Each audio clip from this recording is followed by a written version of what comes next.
Watch this video if you've done little to no revision before your exams, but still want to get a somewhat decent grade. You shouldn't realistically be proud of yourself. Proud of yourself that you're watching a video like this, or proud of yourself that you haven't done any revision whatsoever. If you haven't worked hard, you won't get the grade that you're capable of getting, but you can still get a fairly decent grade, one that doesn't reflect what you could get, but is realistic in the amount of time that you have left. So that's why I made this video. Not to be negative, not to bully you because you haven't done any revision, but to improve a couple of things, change your methods, try and get as much content in as possible within the next few weeks to try and almost salvage a grade, try and get something out of nothing. But before we begin, one thing that you can do after watching this video is to go and join my Discord down below in the description. It's full of like-minded students, people who want to do well in the exams, and I'm also in there. I'm willing to help you, and so is everyone else in there. So yeah, it's just a nice little community of, I think it's 250 members now, which is quite insane, of people who want to help you and want you to do well as well.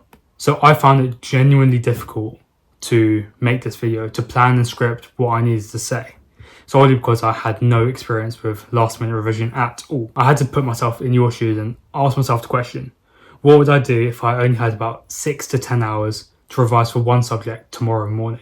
From there, I made a chronological list of steps that you can follow. This video is useful if you've done no revision whatsoever, but it's also useful if you've done some revision, or maybe quite a bit. You can use this method every single time to get a better grade or to improve the grade that you currently have. So the obvious starting point, I'm not going to waste your time, find a specification, because that's what I do every single time I'm revising for a subject. All you need to do to find it is to type in the exam qualification, the exam board, and the subject that you are studying. Those three things with the word specification into Google, and it gives you maybe a website or maybe a PDF which tells you absolutely everything that they could ask you in the exam. And now when you get the specification, it will take you maybe a minute or two to find it. You have to go through it page by page and look at all the main topics in there. So when I was revising maybe physics or biology last year, it was a massive PDF and there were 9 topics in biology and maybe 15 topics in physics. Every time I saw a new topic, I would note it down. And even for my philosophy exam this year with the 2 biggest topics, I've got a list here, topic 1, topic 2, and I'll split them into subtopics. But maybe if you've got a load of topics, maybe 9, maybe 15, like in biology and physics, just write down the main subheadings. You don't need to go into the great depth like I've done for my philosophy, but just writing down the subheadings will help you set yourself up for now. That didn't take too long at all, right? Specification, maybe 1 or 2 minutes, and the list of all the topics, maybe a few more. What you need to do now is to rank these topics purely by intuition of what you think will be the easiest topic and what you think will be the hardest topic. If you've done no revision whatsoever, this is going to be purely based on intuition, what you think would be the hardest or what sounds the hardest. But I doubt that you know completely nothing. I think you've done a little bit of revision, but maybe not enough. So you have an idea about what is harder than the other. Maybe electricity and physics is harder than waves, or maybe cells is easier than the heart and the brain. So you have to rank these topics in order of difficulty. 1 for the hardest and 10 for the easiest if you have 10 topics. Because that is the order you are going to be covering them in a moment. The past 3 steps have given you a basic outline of what is going to come up in your test. But now we actually need to get to revising the content. How are we going to do that if you have such little time? You don't even bother making notes. I really doubt you've made any in the first place. But what you can do is to go online, go and find different resources. I know a lot of people in my Discord like watching videos to do with the topics, but I prefer the paper notes, which are on Physics and Maths Tutor or PMT. If you join my Discord, we'll help you find all the resources that you need. So what do you do with them?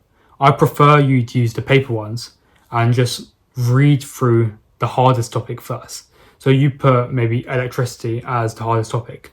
Go to Physics and Maths Tutor and read the electricity summary notes, because it almost covers everything. I know it's not perfect, but it does cover a substantial amount of the content, maybe more than you've already revised. You just skim through the notes. There's not really much more you can do. You don't really have time to be doing active recall, spaced repetition, but you do have time to go through it fairly decently before your exam. The best thing that you can do is to print it out or just make a note of the things that you don't understand. Just have maybe topic 10, you don't understand these things. Topic 9, you don't understand more things. But don't stress about it if there's quite a few things that you don't understand, because they will get covered in the next few steps. So I really want you to go through every single topic. If you've got 10 to 15 topics and it takes you 20 minutes per topic, that's 5 hours. And I know it's a long time, but you promised me at the beginning of the video that you are willing to work hard to get or to salvage a grade. And here we are. You have to work to get this grade that you want. So maybe you've gone through most of the topics. Maybe you skipped out the easy ones, which is fair enough.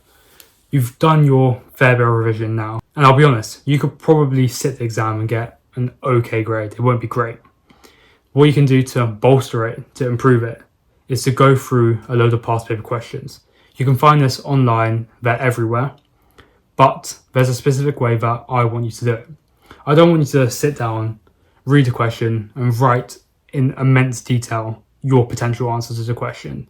What I want you to do instead is to read the question, write down a couple of things that you think would be able to answer the question, and look at the mark scheme straight away. And you do this on a question per question basis. I don't think that writing long answers is an incredible use of your time.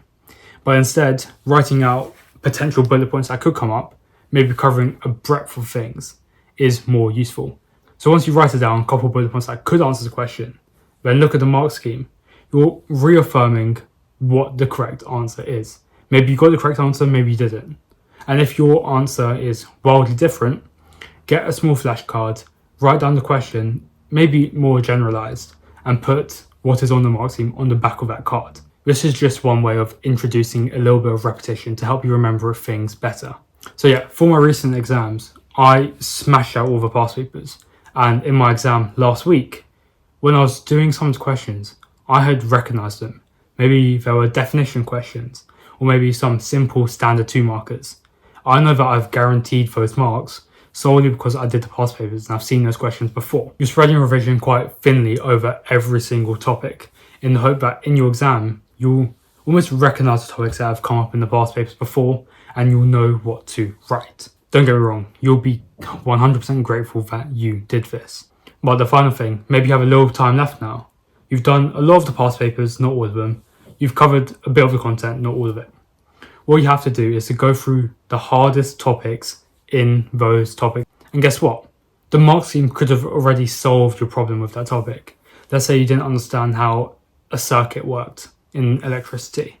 And you saw in the mark scheme it worked in this specific way. This thing was connected to that or whatever. You know how it works now. You understand the trend or maybe the logic behind it. So that's great. You can cross that topic off. You understand it better now. But if you're seeing a topic and it hasn't been covered by the mark scheme, maybe that's even better for you. It's time for you to take a little bit of initiative and go and do some independent research to go and bolster your knowledge. So yeah, if you did find this video helpful, I've got a Discord down below in the description, which I mentioned earlier on. But I do have hope that you can get a somewhat decent grade in your exam, and I hope my advice helped.